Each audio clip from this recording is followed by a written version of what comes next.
Ahoy, hoy! Welcome to Head Games, the science and psychology of sports. I'm Dr. Brett Levine, joined as always by Dr. Ben Rosenberg. Ben, do you even want to talk about the World Series? I guess we could. What do you think? We should humble ourselves. I think we have to say it. It's the biggest piece of news that the Major League Baseball season has ended. This very abbreviated COVID season, and Fucking Dodgers. the Dodgers won the World Series. Okay, I got it out. I said it. You said it. You said it. You said it. You said it. Look, man, I mean, congrats to the Dodgers, right? 30 some odd years on. David Chacon, I know you're out there. Hopefully you're listening. Congratulations to you. We've been able to lord this over them for a long time, dude. So they deserve it. They were bound to get one. They were the best team. Now you just got to do it in like a full season, do it for real. Yeah. Or like three times in 5 years. Like try that maybe. Yep. So I think this is a good topic. Obviously, what's been going on. There was some drama. There was some drama at the end of the game.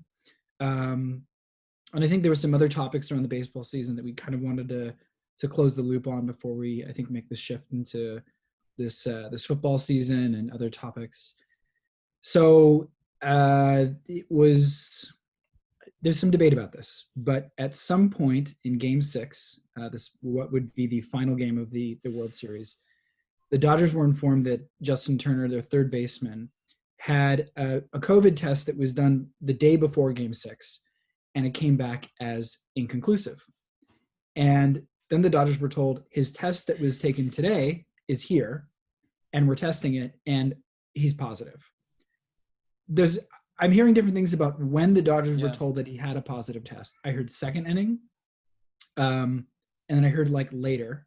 7th or something like that. 7th, right. He's removed in the 8th. The Dodgers go on and win. Yeah. And then an hour or so after they won, he came back into the dugout. His mask was initially not on. Yeah. He sort of puts it on and he does this move. The dick out over your mask thing. It slumps out. He's hugging people. Then he takes his mask off and poses with his team. Yeah. With the trophy next to Dave Roberts, who I didn't know was a cancer survivor. I don't know if he's immunocompromised, but nonetheless, not a good look. This is really weird. I guess I kind of feel for the guy because he just won the World Series and he wants to celebrate, but this is a little scary. What do you make about these actions? Like, is this defensible? Is this normal? Like what's that taking? I mean, look, first of all, it's not defensible. I don't think there's any place in which it's defensible. If you know you have tested positive for COVID, you just should be quarantining, which he was supposed to be doing. And B, certainly shouldn't be just chilling with your teammates and potentially exposing all of them, plus all these staffers that are there. Anybody else that was left there, right? Families were down in the field, kids were down in the field. Like, this is not defensible, first of all. But you do, as you said, I think, have to feel for the guy. Justin Turner's been with the Dodgers since 2014, so one of the longest tenured players on the squad. He's, I'd say, unquestionably one of the heart and souls of the team. He's been one of their best players, both defensively and offensively, for the last chunk of years as they've been really good. And he's got to be fucking stoked, man. They just won the World Series. Like, they've been battling to get this. They dealt with cheating Astros, the lightly cheating Boston Red Sox. Like, they've been through a lot to get there. So, no, it's not defensible, but B, you do, I think, also have to feel a little bit for the guy in terms of his actions. And put yourself in his shoes. Like, your whole team's out there celebrating, and if you have been in a place where a group is doing something and you want to be doing what the group's doing, but you're not able to do it, that feels crappy. Like, that doesn't feel good to not be part of the group or to be ostracized from the group.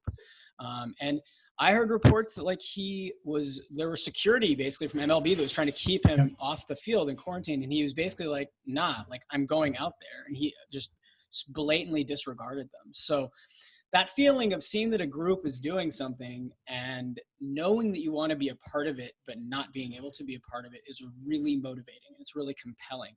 And social psych, we call it normative social influence. And like, it's just a very powerful motivator for people's behavior. We want to be a part of a group, as you'll talk about shortly. And when we're not able to do what the group is doing and live up to basically the norms that they're setting, in this case, celebrating your World Series, it feels crappy. Like, we really don't like being not a part of a group or being ostracized from a group. Yeah. You don't want to feel left out. Yeah. There's also this was definitely a topic with, I think it was Pence. Pence was, he was going to he was doing all these rallies or whatever. And I think a reporter asked him, it was Mike Pence's like advisor or somebody, are you worried about him? Cause he's going to all these rallies or whatever. And the response was, well, he's got really good healthcare. He's got the best doctors. And it's sort of this social Darwinist response to the virus that I think I'm kind of seeing. And maybe athletes sort of feel that way too. And it's just sort of like, I don't really care. You're in this euphoric state anyway. You've just won the World Series. Like, his teammates are like, we're all wealthy. Like, we can afford the healthcare if we get sick. And it's just not. It's a different mindset. Well, and they're, as you said, they're euphoric. And like, when you're in that state of mind, you're not thinking in this logical kind of cost benefit type of way. So he's not sitting there making a calculus of like, oh, I might expose all my teammates. That'd be bad. I might expose my wife. I might expose all these kids or these staffers. Like, he's not thinking about it in that way. He's just being compelled by the fact that everybody's celebrating. He's not, and he really wants to be a part of that. And that this is something very exciting that he wishes he could partake in. And I think the other thing worth mentioning that we've talked about on this show before is like, when somebody really, really wants something, they're willing to do things that seem illogical, right? And this is, I think, fits the bill again. Like, if you really, really, really want to participate and celebrate with your buddies or your teammates, and you're kind of maybe thinking you're a little bit at risk or putting them at risk to do so, you kind of don't care if you want that thing bad enough, right? If you really want that goal, you're just going to go for it. And I think this, again, is one of those instances. Yeah. Well, here we are talking all about the Dodgers again. Congrats, I guess. It's the only thing to say. There's this was quite a season, even though it was shortened season. There was a lot of, I think, narratives around COVID. One narrative that I think got lost, it's lucky for them, is how it started, at least in the beginning of the season, when everybody was talking about, was the Houston Astros. And the cheating scandal from 2017, when they ironically were also playing the Dodgers in the World Series. That was big news in March. Everybody was talking about that, and like how they would deal with the vitriol, the amount of hate that they were getting ahead of time. And I think in definitely a lot of spring training games, but what they were going to receive during the season. Joe Kelly, dude. Remember early on, Joe Kelly. That seems like it was years ago now. Yeah, it seems like a while ago. In the end, I think COVID saved them because they didn't have to face the fans. And there was a season, but like, you're right, there was that Joe Kelly incident where he was throwing at them and making the face. But I think it could have gone, and I wrote this article that I didn't end up publishing because of COVID, was ahead of the season. It was like, well, the Astros season can go one of two ways. Either they say, we're going to prove them wrong, and we can show people that we're a good team without cheating. Or the amount of stress and the amount of just energy and negativity felt from going to stadium to stadium and getting booed everywhere catches up with them, and people start jumping ship. And we know the presence of fans because we did a pod on this during the NHL and NBA playoffs, where we looked at point spreads and the effect of fans. And in NHL playoffs, it was like a third of a goal. The presence of fans equated to about a third of a goal, and home ice advantage in the playoffs was worth about a third of a goal, and in the NBA it was worth about 3.5 points.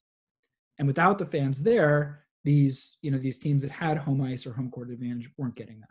So we know that the presence of fans means something, and the absence of that this year basically allowed the Astros to be like, okay, it's just to prove them wrong, and it's easy because we don't have anybody yelling at us.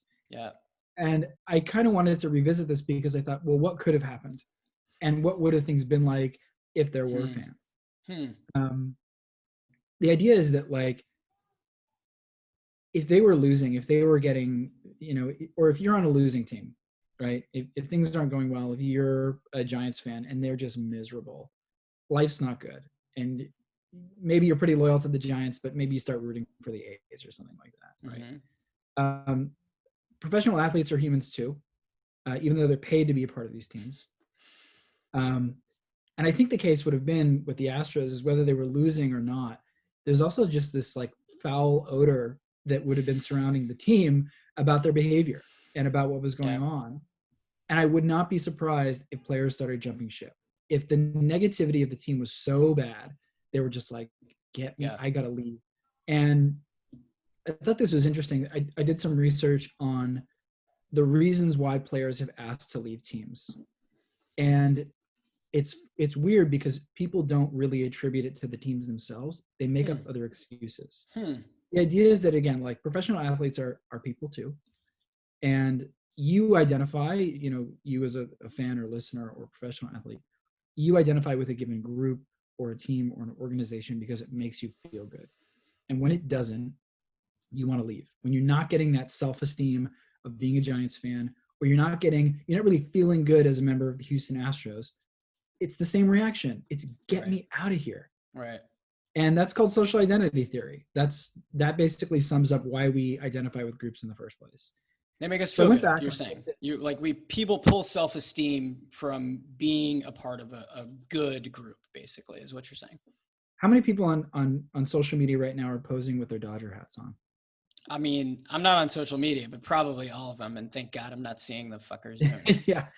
There's a lot of people because, hey, look, I'm identified with this team and my team just won the World Series and, hey, I feel good. And I'm going to show everybody how good I feel. Yep. That's basically it. I went back and I wanted to investigate the reasons why people decided to leave. And even when it was kind of blatant, they really wouldn't say why. So, for example, Eli Manning was drafted by San Diego Chargers, right? And there was this big deal about his dad, Archie, trying to get him off the Chargers and trying to get traded to the Giants, right? And in the end, I think it worked out for everybody because the Chargers got Rivers and it sort of worked out, right? But there was an interview in 2016 where Archie said he wouldn't admit why. It's sort of blatant, but he wouldn't admit why. Like, why did you want him to leave the Chargers? They were bad. That was basically why. Yeah, they were shit. He didn't admit to it. And neither did Eli Manning. They asked Eli Manning, hey, go ahead, out with it. Why did you not want to play for the Chargers? Yeah. And he said, I forgot. I don't know. I can't remember. I forgot. Yeah. Push that out of my mind. Okay, so do you think, this is a silly question. Do you think that Trevor Lawrence, Clemson quarterback who has COVID, did he get COVID intentionally then in order to avoid being drafted by the Jets? That's the question. He'll still be drafted. There's other cases, though. I mean, this happens a lot. It's actually, there's something sacred about the team that as bad as things get, even if you don't want to be there, you don't throw the team under the bus. You don't say why. The team is sacred in this way. So I think even if the Astros were jumping ship, they wouldn't be like, it's pretty scary here. Like, we're getting thrown at and booed everywhere. Yeah. They might make some issue about playing time or something like that. This has happened a lot. So Joe Montana wanted out of San Francisco because of the competition with Steve Young. Hakeem Olajuwon wanted out of Houston because of his contract. Neymar wanted to step out of Messi's shadow. There's all these cases of guys just saying like, oh, it's this or it's that. Some even on winning teams. Wilt Chamberlain asked to be traded to the Lakers, and the Sixers had gone 62-20 in the previous season. Kareem Abdul-Jabbar from the Bucks, Kobe Bryant's request trade after Shaq left, Michael Young after signing Adrian Beltre. These could be legitimate reasons, but you rarely ever hear of a reason, even if it's blatant, like with Eli, that it's, well, this team isn't doing well, I don't want to be a part of this team, or this team is bad juju and I don't want to be here. The only one that I've been able to find was Jonathan Lucroy. Jonathan Lucroy, a pretty decent catcher. I think he was pretty good hitting catcher. He was solid back in the day. Met him years ago in training once when he was eating breakfast. So his quote was, so he had, let's see here. He was on the Brewers in 2015. and they almost lost 100 games. Mm-hmm.